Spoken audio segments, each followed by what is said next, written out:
Hello guys, कैसे हैं आप सब लोग। गॉड लेवल के एपिसोड 24 के साथ हाजिर हूँ। लास्ट एपिसोड के एंड पे हम लोगों ने देखा था बिमिंग अपने पास से एक पिल निकालता है और गूडाओ से कहता है अपने ग्रैंडपा को जो पिल खिला दो। उसके बाद ग्रैंडपा खुद ही बताएंगे कि उनके साथ क्या हुआ है। गूडाओ बिमिंग से पूछता है बॉस ये मेडिसिन किस चीज के लिए है। बिमिंग उसे कहता है ये मेरी लोहे की स्पेशलिटी है, इससे हम किसी भी पॉइजन को डिटॉक्सिफाई कर सकते हैं। एक बहुत ही खास मेडिसिन है, इसे हम लोग हर वक्त अपने पास रख सकते हैं, कई बार सफर के दौरान यूज कर सकते हैं या फिर किसी को मारने के लिए भी यूज कर सकते हैं। गूडाओ अपने ग्रैंडपा को वो पिल खिला देता है। जैसे ही उसके ग्रैंडपा उस पिल को खाते हैं उनकी साथ ही आंखें खुल जाती हैं। ग्रैंडपा उठकर बैठ जाते हैं जबकि गूडाओ भी उनके साथ ही बैठ जाता है। वह गाय बहुत ज्यादा खुश हो जाता है और कहता है मास्टर गू चलो शुक्र है आप उठ गए। मास्टर गू से कहते हैं लेकिन तुम्हें तो बहुत ज्यादा डिसअपॉइंटमेंट हो रही होगी मुझे इस तरह देखकर, तुमने तो बहुत कोशिश की मुझे हमेशा के लिए सुलाने की। वह गाय भी हैरान हो जाता है और मास्टर गू से कहता है क्या आपको लगता है कि मैंने जानबूझकर ऐसा किया है। मुझे ऐसा नहीं पता था कि दोनों मेडिसिन को मिलाने पर पॉइजन बनता है। मास्टर गू से कहते हैं तुम्हें पहले से पता था, तुम पूरे सिटी के नंबर 1 अल्केमिस्ट हो और तुम्हें इतना भी ना पता हो, ऐसा कैसे हो सकता है। साथ ही वो अपने लोगों से कहते हैं जल्दी से आओ और वैंघाई को पकड़ लो। मास्टर वैंघाई चिल्लाकर कहते हैं मास्टर गू आपको ऐसा करने की जरूरत नहीं है, मैंने बहुत ज्यादा मेहनत की है आपके लिए मेडिसिन तैयार करने में, मुझे नहीं पता था कि मेरी मेडिसिन से आपको पॉइजन मिल रहा है। मास्टर गू से कहते हैं तुमने मेरी फैमिली के साथ मसला क्रिएट किया है, अब तुम्हारे साथ जो कुछ भी होगा उसके लिए मुझे जिम्मेदार मत ठहराओ। साथ ही वो फिर से अपने गार्ड से कहते हैं जल्दी से पकड़ लो। वहीं पर एक और लड़की आ जाती है और कहती है रुक जाओ कोई भी आगे नहीं बढ़ेगा। उस लड़की का नाम वैंग जी होता है। उसके साथ एक लड़का होता है जो कि उसका भाई है, उसका नाम वैंग मिंग जी होता है। वैंग गाय से वहाँ पर देखकर बहुत ज्यादा खुश हो जाते हैं। गूडाओ भी कहता है आई जी यहाँ पर क्या कर रही है। बिमिंग कहता है क्या तुम इस लड़की को जानते हो। गूडाओ बिमिंग को बताता है कि वैंग फैमिली वालों की सबसे बड़ी बेटी है, फैमिली में सारे लोग इसकी बात मानते हैं क्योंकि ये काफी ज्यादा स्ट्रॉन्ग भी है। बिमिंग उसकी तरफ देखता है और कहता है ये तो अपने किंग लेवल के मीडियम लेवल पर है। बिमिंग गूडाओ से कहता है इसकी कल्टीवेशन तो तुमसे ज्यादा बेहतर है। वैंगजी मास्टर गू से कहती है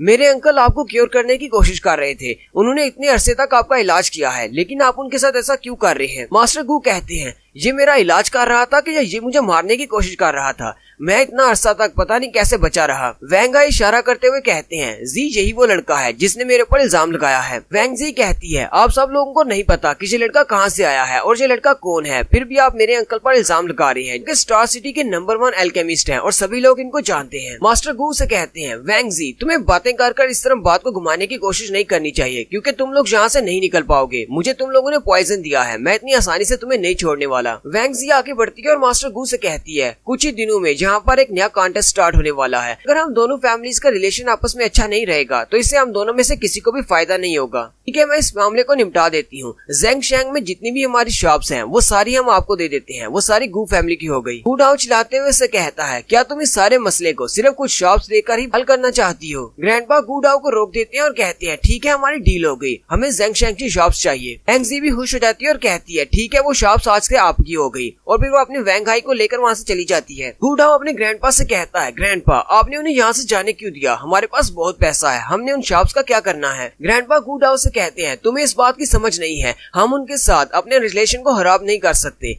मैं सिर्फ कुछ शॉप्स के लिए उनको यहाँ से जाने नहीं दे सकता था, लेकिन मैंने कुछ सोच समझकर ये फैसला किया है, तुम्हें इस सब में बोलने की जरूरत नहीं है। और साथ ही वो फिर से खांसना शुरू कर देते हैं। बिमिंग मास्टर गू से कहता है मास्टर गू अभी भी आपकी बॉडी में सोल पॉइजन है इसलिए आपको थोड़ा सा आराम करना होगा। मास्टर गू बिमिंग से कहते हैं तुम्हारा बहुत बहुत शुक्रिया जो तुमने मेरी जान बचा ली। गूडाओ बिमिंग से कहता है बॉस इनको कौन सी मेडिसिन चाहिए मुझे जल्दी से बता दो, मैं किसी को बेचकर वो मंगवा लेता हूँ। बिमिंग से कहता है हम इनके लिए मेडिसिन बाहर से नहीं मंगवाएंगे क्योंकि वो मेडिसिन इनके लिए काफी नहीं है, हम अपनी अल्केमी को यूज करते हुए घर पर ही इनके लिए मेडिसिन तैयार करेंगे। गूडा और उसके ग्रैंडपा ये बात सुनकर बहुत ज्यादा हैरान हो जाते हैं। जी डांशी भी हैरान हो जाती है और कहती हैं क्या ये लड़का वाकई में अल्केमी परफॉर्म करना चाहता है। ग्रैंडपा कहते हैं असली अल्केमी की आर्ट तो कई सालों पहले जाया हो चुकी है, ज्यादा अल्केमिस्ट नहीं बचे जो कि फर्नेस को यूज करते हुए अल्केमी की मेडिसिन बना सकते हैं। ग्रैंडपा गूडाओ से कहते हैं बिमिंग को अपने साथ लो और हेजू हाउस चले जाओ। गूडाओ कहता है ग्रैंडपा कहीं आप पागल तो नहीं हो गए, वो तो वैंग फैमिली की प्रॉपर्टी है, हम लोग वहाँ पर कैसे जा सकते हैं। ग्रैंडपा गूडाओ से कहते हैं मुझे तो तुम पागल नजर आते हो,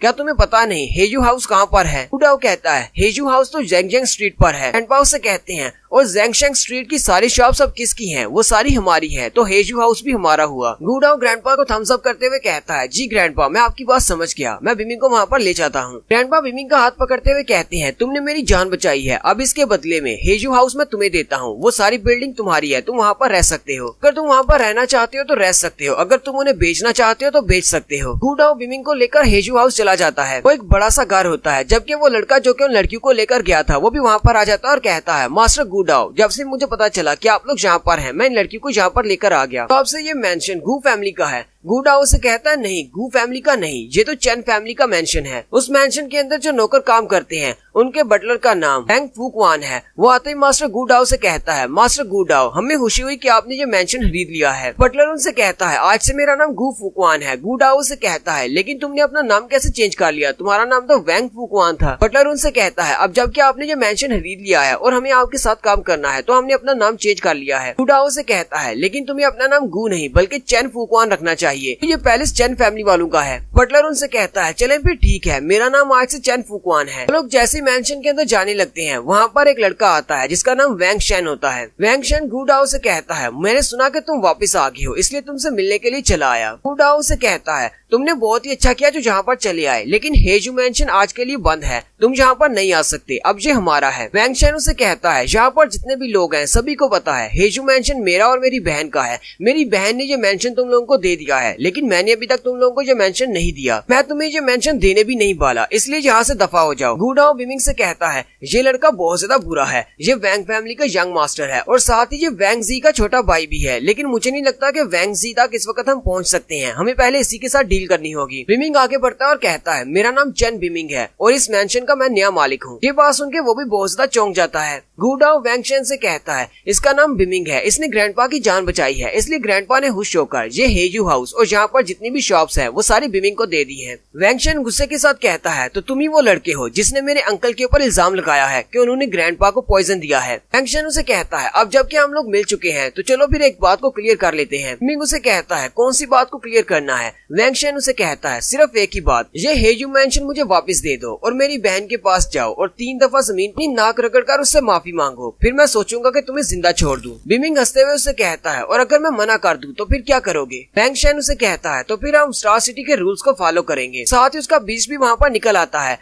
वैंग शेन कहता है, फिर हम लोग एक बीस्ट बैटल करेंगे जो कि तुम्हारी बैटल स्पिरिट और मेरी बैटल स्पिरिट के दरमियान होगी। वैंग शेन उसे कहता है, हाँ तुमने बिल्कुल ठीक सुना, हम लोग यहाँ पर बीस्ट बैटल करेंगे अपने टेम किए हुए बीस्ट के साथ। ये बैटल तब तक चलेगी जब तक कि हम दोनों के बीस्ट में से कोई एक मर नहीं जाता या फिर हम दोनों के बीस्ट में से कोई एक बेहोश नहीं हो जाता। अगर तुम्हारे पास अपना कोई बीस्ट नहीं है तो तुम उधार ले सकते हो या फिर कोई वार बीस्ट को यूज कर सकते हो। जो भी इस बीस्ट बैटल को जीतेगा ये हेजू मेंशन उसका होगा। गूडाओ बिमिंग से कहता है, जरा मेरे पास आओ, मैं तुम्हें इसके बारे में कुछ बताता हूँ। वो उसे कहता है, ये वैंग फैमिली की स्पेशलिटी है, ये बहुत सारे मॉन्स्टर्स को पकड़कर उनको ट्रेन करते हैं, सारे पावरफुल मॉन्स्टर्स इनके हाथ में हैं। वैंग फैमिली वाले खासतौर पर वैंग शेन हमेशा पावरफुल हंटर्स को बीस्ट बैटल के लिए चुनौती देता है, लेकिन इसके बीस्ट इतने ज्यादा पावरफुल होते हैं कि ये उन सबको हरा देता है, इसी से ये बहुत ज्यादा पैसा कमाते हैं। फिर गूडाओ से कहती है, तो इसका मतलब मेरा भाई और स्नोबॉल दोनों खतरे में हैं। बिमिंग स्नोबॉल से पूछता है, क्या तुम इस बीस्ट के सामने जीत सकती हो? स्नोबॉल से कहती है, चिरप चिरप, यानी कि वो जीत सकती है। साथ ही स्नोबॉल बहुत ज्यादा एक्साइटेड हो जाती है। वैंग शेन उसे कहता है, लड़के तुम्हें इस छोटे से कार्टन बॉल के साथ फाइट करने की जरूरत नहीं,